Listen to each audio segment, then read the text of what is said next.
those of us over 50, building stronger, leaner, more muscular quadriceps can be a challenge. Oftentimes, we're led to believe that we must be doing barbell back squats or a barbell front squat, and take my advice on this. Even though I still do those, the margin of error for those is very thin, and we can get kind of hurt, or we can get really hurt. You don't have to do barbell exercises to build stronger lower body muscles, especially your quadriceps. I'm going to show you 4 different exercises that I love, that my clients do too, that really target the quadriceps well, can put more muscle mass in the quadricep area, and develop more quadricep strength. All 4 of these are compound movements. They're not small single joint exercises. So with that said, I'm going to show you first, I'm going to go from easy to hardest. I'm going to show you a dumbbell goblet squat. All you need is a dumbbell. I'm going to go fairly light today because I just smoked my quadriceps earlier doing a big full body workout. But you have your dumbbell. You can use the kettlebell too. It's going to be on top of your chest. Mine's right below my lapel mic. I don't want to touch it to disrupt the audio recording of this video. But it's on top of my chest. It's not out in front of my chest. That's going to fatigue your shoulders. So it's resting on top of your chest to help you put all your weight on your heels. Your feet are only hip width. That's really important. Pull your bottom rib cage down and just drop down into a squat pattern. Watch my knees. I'm going to push them slightly outward to put my patella in a good position. And I'm trying to get thigh parallel. Unlike having a barbell behind your shoulders, you don't want to push your butt back first on this exercise because the weight's in front of you. If the weight was behind you, you would definitely lead with your hips, but just like a barbell front squat, a dumbbell squat, just drop down. 1, all your weight's on your heels, push your knees out.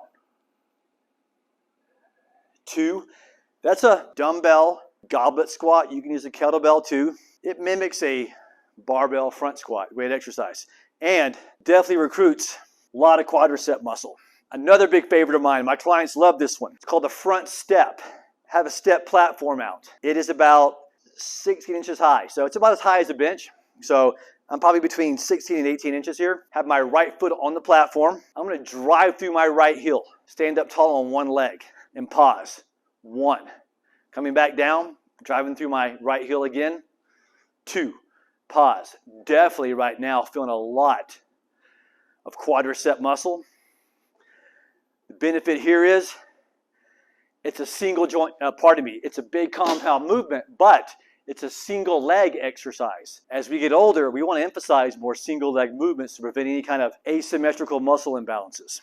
So that's what we call a front step. It's a big compound movement too. You're working more than your quadriceps, by the way. You're also working your hamstrings and glutes on the squat and also the front step up. But you get more bang for your buck, gang, when you do big compound movements. You elevate your heart rate. You release more human growth hormone, which stimulates a lot more lean muscle development. Okay, 3rd exercise that I love. It's called the Cossack squat. Step forward some here, and I did these earlier myself. I like doing my Cossack squats like I did my goblet squat, but have a very wide stance now, wider than shoulder width, dumbbells on top of my chest, not away from it. This is another example of a single leg squat exercise. I'll do my first couple of reps. So let's say you were doing a 12 rep Cossack squat. Load that right hip, keep your left knee straight, push your hips back in this case. Really loading that right quadricep. 1. Watch my right elbow. It's touching my right thigh. That's good range of motion, keeping the left knee straight.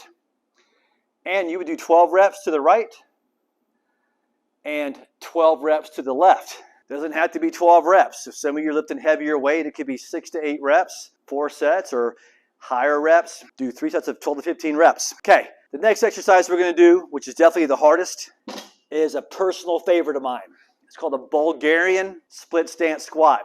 It is the hardest by far, and very vigorous movement that typically I advise my clients to do early in their workout, if not first, because it requires a lot of strength. You don't want to do it towards the end of your workout. It's another example of a single leg squat. To set this up, there's many ways to set this up. Lisa, come over here for me, and let's give these guys a right angle view. If you notice, I have both my calves touching the platform. It could also be a bench. And like I said, there's many ways to set this up. This is my personal favorite. Keep your right calf against the platform, step forward with your left foot, pretty far out there. Now I'm going to pick up my right foot, place it on top of the platform, and I'm going to pull my bottom rib cage down so I have a slight forward lean, and I'll show you 3 reps. I'm going to inhale down, trying to get left thigh parallel. There's 1, 2, 3. And again, you would do, if you were doing a 12 rep set, all 12 reps with the left foot forward and then switch and get 12 more with the right foot forward. That's the Bulgarian split stance squat. Big favorite of mine. What I just showed you was 4 different exercises that target the quads, but they also target the hamstrings and glutes. That's the epitome, or that's a good example of what a compound movement should be. As we get older, we need more compound movements in our workout. They're going to keep you younger because they're more anabolic. They build more lean muscle. The opposite of a compound movement would be going to your gym, and I don't have one in my gym because personally I don't like them, would be a knee extension. Have roller pads in front of your lower leg. You're either moving both legs, you know what I'm talking about, guys, or you would do a single leg knee extension. That's a single joint movement, only isolating the quadricep. Very rarely in life, in everyday movement patterns, are you isolating your quadricep. Knee extensions may be useful in the physical therapy environment, but if your goal is to burn more fat, build more lean muscle, and get more defined, leaner, bigger quads, I'd recommend doing more compound movements, trying one of those 4 that I just showed you. Okay, so there you have it. Gave you 4 great examples of quadricep exercises that are going to be really effective at putting more mass on the quads and making you stronger. They're big compound movements. Give those a shot. As always, if you have any questions, reach out to me. Take care. Bye.